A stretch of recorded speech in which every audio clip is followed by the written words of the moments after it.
Hello, Web3. Today I'd like to talk about custodianship of assets in regards to the ETF, the Bitcoin ETF launch, and the questions posed and answers received of Coinbase or Fidelity.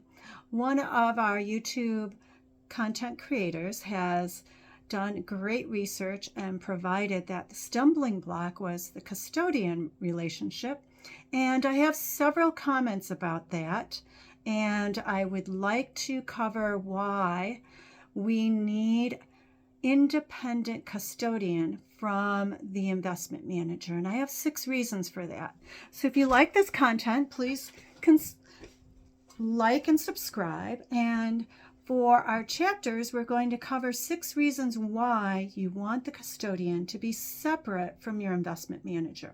We're going to cover risk mitigation, independent oversight, asset protection, operational efficiency, regulatory compliance, and we will also cover the fiduciary responsibility. Long story short, when I managed funds for a pension fund, and it's also true for large institutions, the custodial relationship should be separate from your investment manager. And there's a number of reasons why you don't want all of your eggs into one basket. In investments, or at least traditional investment, you want diversification. Now, having said all that, we need to do this one.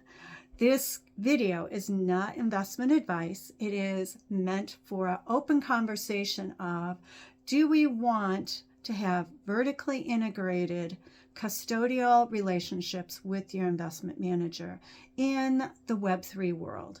Traditional finance, that's not our world. Web3 is all we care about, and we're going to touch upon the Bitcoin ETF as a specific use case scenario. So with that, no further ado, let's talk about the risk mitigation. Why do you want a separate custodial account versus a vertical, meaning Fidelity would hold the investment assets and Fidelity would also manage those? In large financial pension funds, the theory is the risk mitigation. So you have a fraud prevention because you have someone holding the assets versus someone managing the assets. So you have 2 separate eyes on those assets, very similar to the audit trail and segregation of duties. Now, there's also a conflict of interest. If you're holding those assets and you get paid the fees for moving those assets around, that may be a conflict of interest for the investment manager.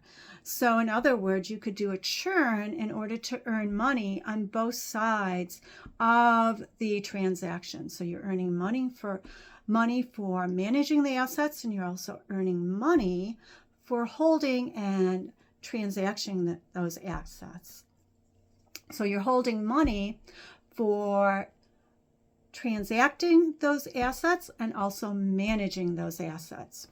Secondly, independent oversight. You do have checks and balances, very similar to our previous contention of the fraud prevention and 2 sets of eyes, but then you also can show that the balances tie out. I did see when I was finance director where we had a statement that literally our accountant detailed did not balance, and it was by no small amount. It was $100,000, and we had to go after the holder of those funds to show that their statement did not balance with our books. So that checks and balances is even more important when you're dealing with investments of large dollar amounts, especially with Bitcoin ETF. And then also external verification goes with this independent oversight, and that goes without saying. Asset protection is our third item. We want a legal safeguard. Custodians are often subject to strict regulatory oversight and required to adhere to legal safeguard. This provides added protection to the assets held in custody. And obviously that came straight from AI, but that's pretty straightforward and simple. And then asset protection, if something were such as an investment manager, were to go bankrupt, and we've seen that in the financial industry, in the event of an investment manager's financial distress or bankruptcy, having a separate custodian protects the assets from being entangled in legal proceedings. And moving on, operational efficiency. The contention that custodians specialize in safekeeping and administrating financial assets, while investment managers focus on generating returns. Now, this specialization and operational efficiency was in the olden times, quite frankly. I think with our efficiencies and our ERP systems, I'm not seeing where that operational efficiency is really needed to be separated.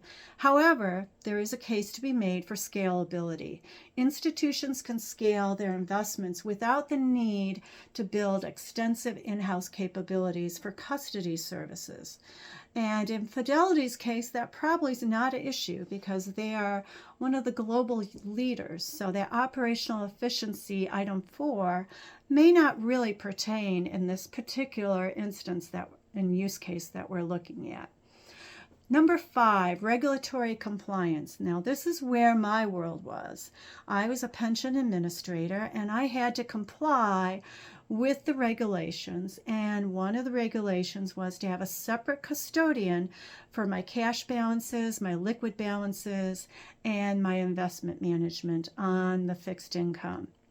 My world was mainly Fannie Mae's and Ginnie Mae's, but I also had all of the cash management, and in all cases I had to have regulatory compliance. And the reason for that separation of duties was those 4 items that we mentioned above. Now, there's another piece that is pivotal to the regulatory compliance.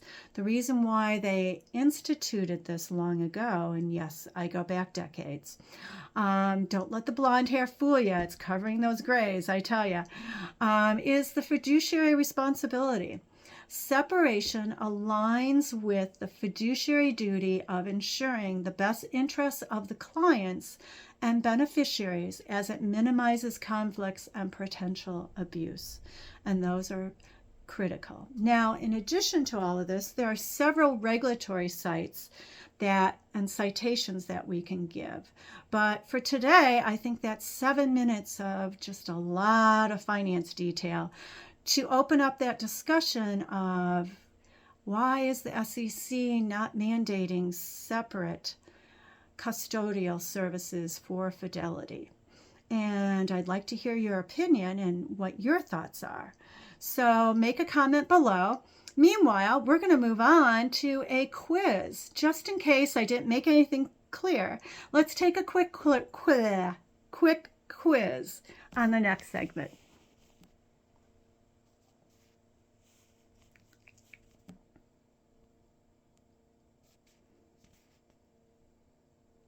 Welcome back. So question number 1, why is it crucial to separate custody from investment management? A, to increase the operational complexity. B, to prevent fraudulent activities. 3, to streamline the process. Or D, to encourage conflicts of interest. Actually, D is to discourage conflicts of interest, and D is the right answer, discourage conflicts of interest. Question 2, what is the key benefit of having an independent custodian? A, to maximize returns. B, to reduce regulatory oversight. C, to provide an additional layer of checks and balances. Or D, to expedite bankruptcy proceedings. And the correct answer is C, to provide additional layer of checks and balances. Question 3, how does separating custody Question 3, let's re-kick it. Question 3, how does separating custody and investment management contribute to asset protection? By promoting bankruptcy risks, by entangling assets in legal proceedings, or through legal safeguards and independence, or by minimizing regulatory compliance. And it's item C, through legal safeguards and independence. And question 4, what role does specialization play in the separation of custody and investment management? A, it complicates the process. B, it allows for scalability. C, it ensures conflicts of interest. D, it discourages transparency. And in this case, we pull from traditional finance, and B, it allows for scalability. Interestingly enough, many of the benefits of custodian separation, the scalability, transparency, conflict of interest, is serviced very adequately in Web3 just by its own architecture. But that is someone who is very biased towards Web3. So take my view with a grain of salt. And remember, it's not investment advice. It's just my opinion and my Web3 view. Question 5, why is having an independent custodian important in the event of an investment manager's bankruptcy? A, to expedite bankruptcy proceedings. B, to ensure legal entanglement of assets. C, to protect assets from being involved in legal proceedings. Or D, to encourage financial distress. Or D, to encourage financial distress. The correct answer